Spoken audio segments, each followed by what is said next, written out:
தொடர்ச்சி.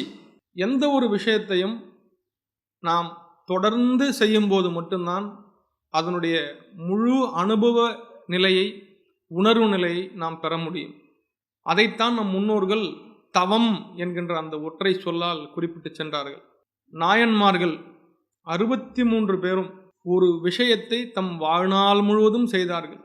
ஏதோ ஒரு விஷயம், ஒருவருக்கு உணவளித்தல், தண்ணீர் பந்தல் வைத்தல், வஸ்திரம் கொடுத்தல், விளக்கு ஏற்றுதல், இப்படி ஏதோ ஒரு பணியை தம் வாழ்நாள் முழுவதும் ஒரு நாளும் இடைவிடாது தொடர்ந்து செய்யும் போதுதான் அது தவமாக மாறக்கூடிய ஒரு நிலையில் இருக்கும். எனவே நாம் அடுத்த நிலைக்கு நம்முடைய வாழ்க்கையை முன்னேற்ற வேண்டுமே ஆனால் அதில் ஒரு தொடர்ச்சி இருக்க வேண்டும். இன்றைக்கு ஒரு நாள் ஒரு பணி. இன்றைய இளைஞர்கள் இதை மிக முக்கியமாக ஞாபகம் வைத்துக் கொள்ள வேண்டும். 1 மாதம் 3 மாதம் ஏசி மெக்கானிக் வேலை போகிறது, அடுத்த 3 மாதம் பிளம்பர் வேலைக்கு போகிறது.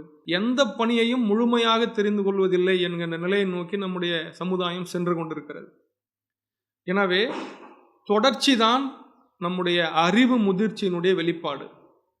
நம்முடைய முன்னோர்கள் எல்லாம் அப்படியே பாரம்பரியமாக ஒரு குறிப்பிட்ட ஒரு பணியை தொடர்ந்து செய்து கொண்டு வந்தார்கள். அதன் மூலமாக அந்த அறிவு கருவூலம் அடுத்தடுத்த தலைமுறைக்கு மிக எளிமையாக கடத்தப்பட்டது.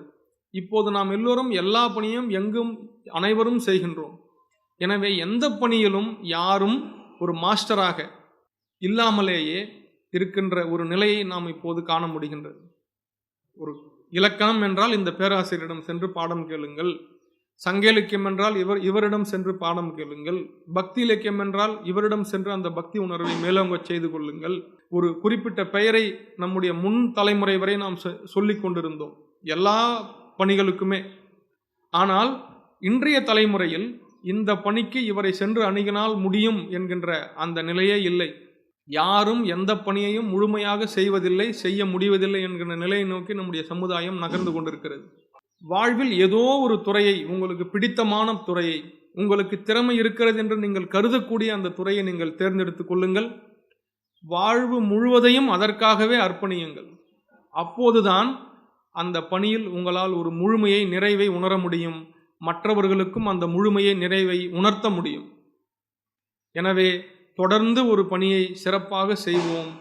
அப்போதுதான் அந்த பணியினுடைய தன்மை முழுமை பெறும், வெற்றி பெறும், பின்பற்ற பெறும். எனவே உங்களுடைய துறையை நீங்கள் தேர்ந்தெடுத்துக் கொள்ளுங்கள், அதிலேயே தொடர்ந்து முயலுங்கள், வெல்லுங்கள்.